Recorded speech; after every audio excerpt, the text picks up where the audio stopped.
Welcome in, everyone, to the official pilot episode of Insert Funky Podcast Name here. I'm your boy JC, joined by the legend himself, Mr. Winston Neville. Winner, how you doing, man? Good. Obviously, what is it? It's Tuesday when we're recording, but had a good weekend. How was your weekend? It was good. It was pretty low-key for the most part. Nice. It's a bit slower now that NFL's over. I was going to say, it's that like awkward sporting period, right? Where it's like not a lot going on to fill up the weekends, which some would say is good because it means you get to spend time with your family and kids, and others say that it's tedious. And, you know, I'll let you draw your own conclusions on where I sit on the fence in that particular argument. But look, I mean, it wasn't all dour. There was still plenty that went on the weekend, and the NBA All-Star Weekend probably headlining that. Yeah. I want your opinions on the NBA All-Star Game first and foremost, and then we'll get into the nitty-gritty of how certain things went down and what rubbed me the wrong way the most. Yeah, well, obviously they were doing the new format this year, which is like Adam Silver, just another tournament from Adam Silver. He absolutely loves tournaments. He's got the in-season tournament. He's turned the All-Stars into a tournament. I don't know what his obsession is with tournaments. He's got the play-in tournament as well. Yeah, he's got the play-in tournament. Like, what's going on there? That guy loves tournaments. But yeah, I didn't rate it too much purely because, like, it's the same voting process, and like they're still naming starters, but then all the starters are spread out amongst these teams. Because there's like 4 teams, 3 of them are starters, and then one's a Rising Stars team. And guys like obviously that's a Knicks fan, Jalen Brunson, but there was others as well that were named starters, and then they played 6 minutes, and their All-Star game was over because their team got eliminated. And like the games were just so short. Players still didn't care. It didn't fix the issue of players caring or not caring. Like they still put in minimal effort. Even in the final game, there was like no defense still. And so I just feel like it just didn't work at all. It just became a bit of a farce by the end of it. The nonsense in between games was irritating more so than anything else. Like they played the game so much as well.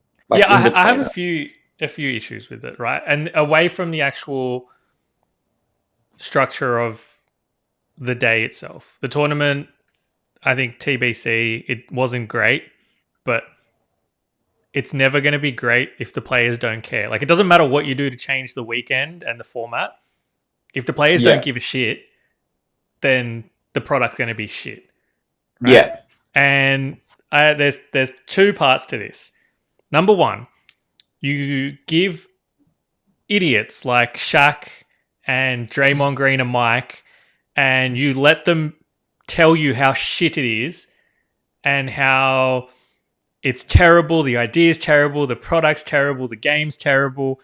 Like, if you feed that to your audience, this is like the official broadcast partner, by the way, that is literally feeding this to the audience. The audience is going to sit there and nod along and be like, yeah, this is shit. He's right. This is garbage. Like, if you can't have people talk up the game, then you're going to end up in a situation where social media is just going to be inundated with this toxicity around how terrible it is and what a bad idea it is, as opposed to actually letting it play out and coming to your own conclusions. So there's that, right? Yeah. Then there's number 2, which I said that I wasn't going to bring up his name this week on any podcast or live streams, but we have to talk about LeBron James's involvement in all of this, right? Yeah. Number 1, there is the issue of him deciding on the day that he wasn't going to partake because he has an ankle injury, right? Yeah. That rubbed me the wrong way immediately, because you would have known a few days ago that you were touch and go, and that if you wanted to play it safe because you're in a playoff race in the West, etc., you would have known that you're likely not going to play. You could have given your spot up for someone, in particular in this instance, where Norman Powell probably would have been the next in line. His first ever All-Star at 30 years old. Great story. Great accolade to have next to his name. And you took that away because you are this selfish, narcissistic individual who has to have the limelight on him. Even when he's not playing, the limelight has to be on him. And the second part is that I agree with, where I saw someone talking about it. The whole lack of interest in all-star games, the whole disengagement from the players themselves stems from guys like LeBron James, who basically, they allowed this to happen on their watch, right? Like, this would never have happened if Kobe was playing. He took every game seriously. This would never have happened if Jordan was playing in an all-star game. Like, he would never let anyone score a bucket on him. And that mindset and mentality is what fuels the game and what makes it competitive, right? Yeah. He treated this as like this schoolyard exhibition, mates playing amongst mates, you know, everyone having a laugh, no one taking it seriously. Because I think there's that insecurity inside of him where he would rather act like he didn't care than try his hardest and get in any way, shape, or form embarrassed in an all-star game. Yeah. He doesn't want that next to his name, or, you know, to stain his reputation in any which way. And the players have followed suit. Like, they've followed that lead now in the social media era, where everyone's more scared of being dunked on or making a highlight reel for the wrong reason, that it's cooler to not care than it is to actually put your best foot forward. So those are my two griping issues coming out of the weekend. And I think because of those issues, it doesn't matter what Adam Silver does. You're never going to be able to fix All-Star Weekend unless the players care enough. Yeah. Yeah, and I agree. Like, I think that's a great point on LeBron not caring about it, and him not caring about it over the years. Everyone follows suit because, like, he's been the face of the league for the last 10, 15 years, right? Like, if not longer. And so he's the cool kid. It's like in high school, whatever the cool kid's doing, that's what I'm going to do. So all the players are just going to do what he's doing. And yeah, if he's too scared to be put on a highlight reel or make a mistake or be seen as taking a game seriously and losing it, he want to be embarrassed and have that taint his legacy, like, you know, missing the All-Stars game in 2025. If he pulls out, taints his legacy. If he pulls out earlier and gets replaced, I think it's super selfish on many parts. And I think one shining light and a guy that can save us is Victor, like Wemby. I think he was like the one player taking it serious. And in the lead up to it, he was saying, like, I'm taking this game serious. He had his book there like he does every game, reading before the game, because he was, you know, going all out. That he was in his own, you know, playing full serious mindset, right? And if a guy like him, who's probably the next face of the league, unless, you know, he gets injured or something, all going well, he's going to be the face of the league. If he can take it seriously and everyone can follow in his footsteps, maybe in 5 years, the All-Star game gets back to its glory. Yeah, I think so. That's ultimately, that's the fix. The fix is to have players care. And whether that comes from, like, we've tried the monetary angle by, you know, upping prize money and offering more in that regard. That didn't do it. And so I think we're at the point now where bribing players isn't going to work. They're going to have to want to do this on their own accord. Like, pride needs to kick in at some point, right? And that's going to be the driving factor behind change in the game itself. And guys like Victor taking it seriously, I think, is the first step. Because part of the issue as well is you get guys taking it seriously, and then on social media they're getting clowned for taking it seriously. Yeah, literally. Like, it's like, oh, he's such a tryhard. He's trying too hard. Why are you taking it serious, bro? It's an All-Stars game. That's why he's taking it so serious. It's meant to be an All-Stars game where it's the best playing against the best. Yeah. It's not, as you said, a schoolyard showcase. This is meant to be like, what happens if the best 10 players get split into two teams and play against each other? What would happen? And right now, we're not finding out what would happen because nobody's taking it serious. Yeah, exactly. And look, you saying that Victor Wembanyama could be the catalyst for change in that regard. You know what else might be the catalyst for All-Star Weekend? Ja Morant tweeting that he might be interested in the dunk contest next year. I swear he tweets this every year, though. I know. There's always teasing. And then Giannis quote tweeting saying, if you're in, I'm in. Yeah. if But this is that's what needs to happen. Yeah. if this is genuinely like a changing of the guards and these guys want to get involved, that's when you're going to start drawing eyeballs, attention, and then I think that's when the weekend will essentially take care of itself. Yeah. Like, then you don't need to try and force things too much. But yeah, I'm with you in saying that I didn't think the All-Star weekend was in any way, shape, or form a success. But I think the problem is that it doesn't matter what the higher-ups do anymore. None of that responsibility falls on them, and it falls entirely on the players. Yeah. And the proof is in the pudding because like they've changed the format 2 or 3 times now and it hasn't changed the players' effort. So it shows that it doesn't matter what the format is, the players aren't putting in that effort, and that's where the change needs to happen.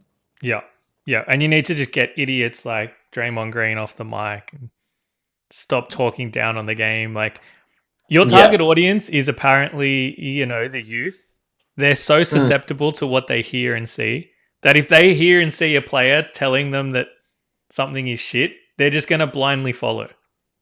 Yeah, literally.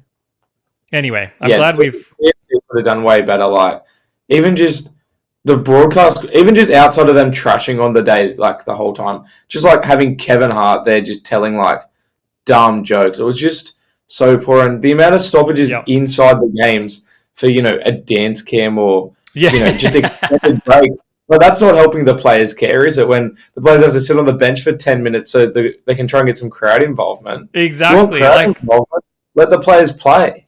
I think Jason Tatum said afterwards where there was that break, he said it was so long that we just genuinely didn't know when we were coming back on. And by that point, you're so disengaged as a player. Yeah, like any chance of building up towards something in a big finale is gone. All right, before we move on from NBA All-Star Weekend officially, I want to hear it, winner. 1 to 5 stars. What is your review of the NBA All-Star? The weekend as a whole,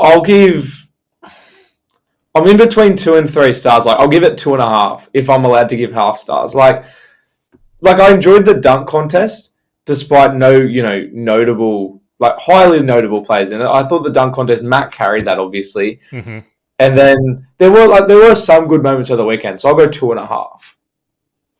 I think that's pretty fair. Like, I don't want to be too harsh on it because, again, I don't think it's necessarily the product failing. It's the players failing the product. Yeah. And so I would still I'd give it 2 stars, and it loses points on Draymond Green being allowed a microphone and to give his horrendous thoughts and opinions to the wider public.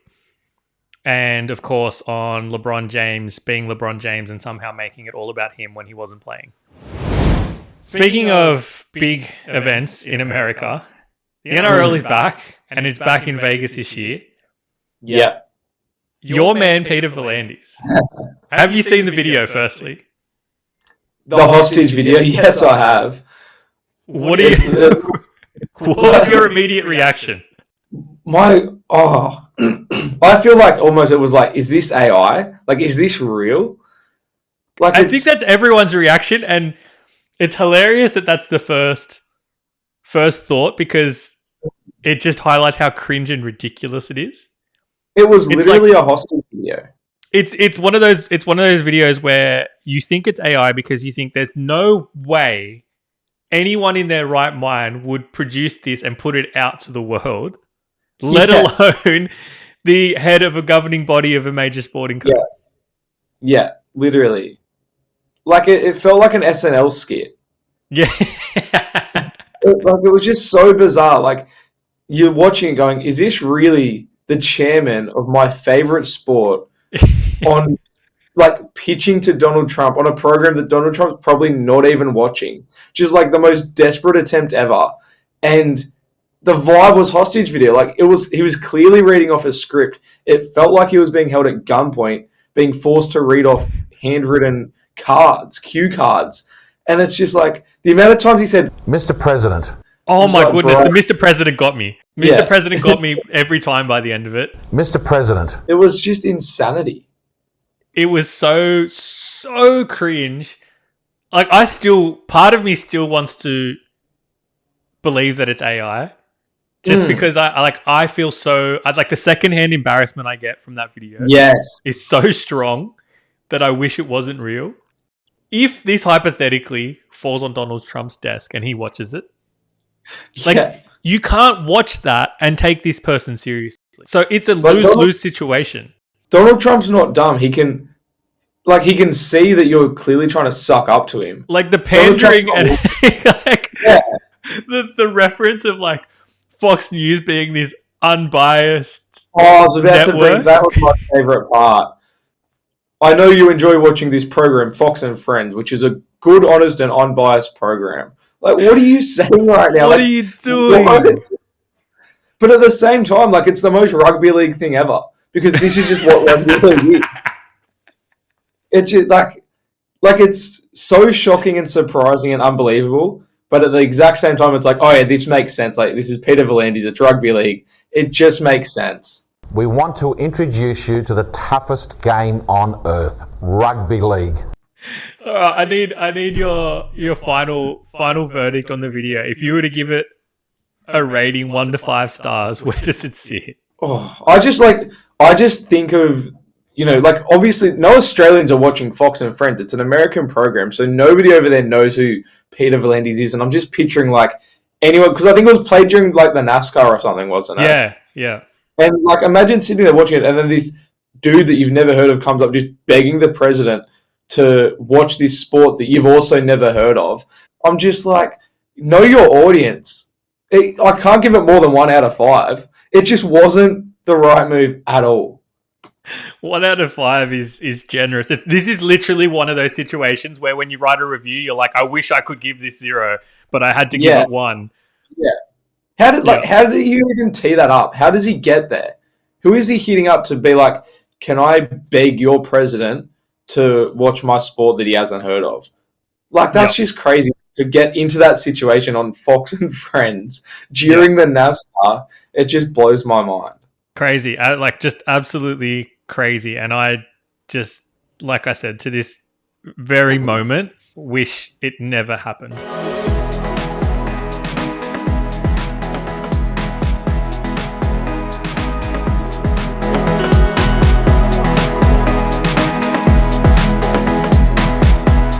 Imagine what you could be buying instead. For free and confidential support, call the number on the screen or visit the website.